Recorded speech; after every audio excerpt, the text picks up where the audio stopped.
বাংলা ভাষা একটি ধ্রুপদী ভাষা, হাজার হাজার বছরের ঐতিহ্য বাংলা ভাষার।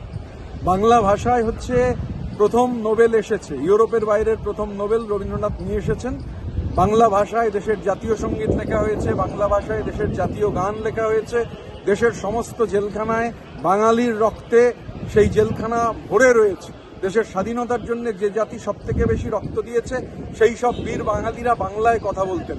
আমরা অবাক, আমরা হতবাক যে বাংলা ভাষাকে বাংলাদেশি ভাষা আখ্যা দেওয়া হচ্ছে এবং তা নিয়ে বিজেপি নেতারা সেটাকে ডিফেন্ড করছেন।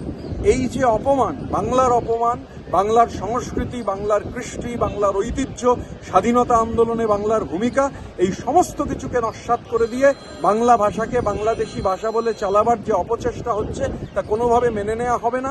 গোটা দেশ জুড়ে বাংলা বলার অপরাধে ডবল ইঞ্জিন শাসিত রাজ্যে বাঙালির ওপর আক্রমণ হচ্ছে, কিন্তু ওরা ভুলে যাচ্ছে যে আমাদের নেত্রীর নাম মমতা বন্দ্যোপাধ্যায়, আমাদের নেতার নাম অভিষেক বন্দ্যোপাধ্যায়।